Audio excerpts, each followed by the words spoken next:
Félicitations, tu es maintenant le fier propriétaire d'un vélo radicalement nouveau, le Jet. Ce Specialized est le meilleur vélo pour enfants et il est conçu pour s'adapter à son propriétaire qui est en pleine croissance. Avant de grimper en selle, nous allons préparer le vélo. D'abord, ouvrons le colis et examinons les petites pièces. Tu as le mode d'emploi, les pédales et tous les outils nécessaires. Scanne le QR code pour charger la page « Je prépare mon Jet ». Elle va t'aider à trouver les instructions de montage, à installer chaque composant, à obtenir le meilleur confort possible et à enregistrer ton vélo. Pour commencer, montons la roue. Fais pivoter la fourche pour que le frein soit à l'avant du vélo, puis détache le câble en pressant les deux montants, ce qui permet de décrocher le manchon du support. Veille à installer la roue dans le bon sens. Si tu vois que la flèche à côté du mot rotation pointe vers l'arrière du vélo, fais pivoter la roue. Desserre les écrous et insère les axes de moyeu dans les deux extrémités de la fourche. Une fois que la roue est bien positionnée, resserre les écrous contre les pattes. Lorsque tu sens une résistance, resserre l'écrou de 125 degrés supplémentaires.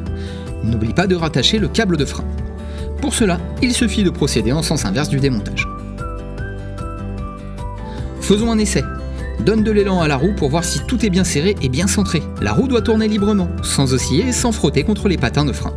Maintenant, installons le guidon. Pour cette opération, la clé dynamométrique va être ta meilleure amie. Elle permet de serrer les vis en respectant les spécifications. En utilisant la douille hexagonale de 4 mm, enlève les écrous à collerette de la potence. Centre bien le guidon sur la potence et remets les écrous en place avec les doigts. Le confort est essentiel, alors utilise notre outil de réglage pour mettre le guidon dans la position qui te convient le mieux. Pour le moment, nous allons choisir la position 0. En respectant un schéma en croix, resserre les écrous avec la clé dynamométrique. Resserre chaque écrou d'un demi-tour, puis passe à l'écrou diagonalement opposé en appliquant un couple de serrage de 5,1 Nm. Parfait. Ton guidon est installé. Maintenant, occupons-nous de la selle. Enfile la tige dans le tube et règle la hauteur de telle sorte que tu puisses t'asseoir sur la selle en ayant les deux pieds au sol. Prends la clé dynamométrique avec la douille hexagonale de 5 mm et aligne la selle avec le cadre du vélo. Puis serre le collier en appliquant un couple de 6 à 7 Nm. Maintenant, tu peux t'asseoir. Il est temps de penser aux pédales. Tu remarqueras que les manivelles du pédalier comportent deux trous. En effet, nous les avons conçus pour qu'elles s'adaptent à la taille de l'utilisateur. Prends la pédale droite et enfile-la dans un des deux trous de la manivelle droite. Puis avec la clé de 15 mm, serre-le dans le sens horaire jusqu'à ce que tu sentes une résistance.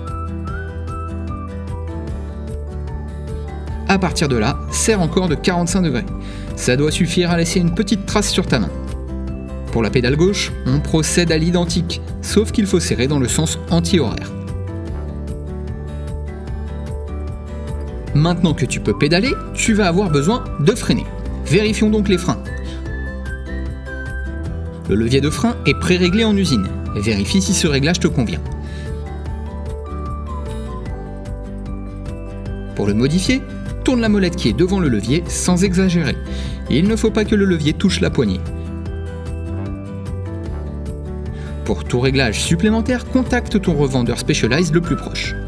Pour finir, n'oublie pas de poser les catadioptres. Prends un tournevis standard Philips et installe le catadioptre blanc sur le guidon, puis le catadioptre rouge sur la tige de selle. Si tu ne l'as pas encore fait, pense à consulter notre guide de réglage pour ajuster au mieux le vélo à tes besoins et à ton confort. Pour finir, avant que tu partes, faisons un contrôle de sécurité. Vérifie les serrages en montant sur le vélo, en essayant de faire pivoter le guidon et la tige de selle, puis en les poussant et en les tirant. Tous les écrous et les vis sont correctement serrés, check. Les roues tournent librement et sont bien centrées par rapport au cadre et à la fourche, check. Les freins ne frottent pas sur la roue et les leviers ont une course correcte, check. La hauteur de selle est adaptée à ta taille et la selle est alignée avec le cadre, check. Tu as lu de bout en bout le guide de montage et le mode d'emploi, check. Parfait alors, tout est en ordre. Merci pour ta patience, tu peux partir rouler avec ton Jet.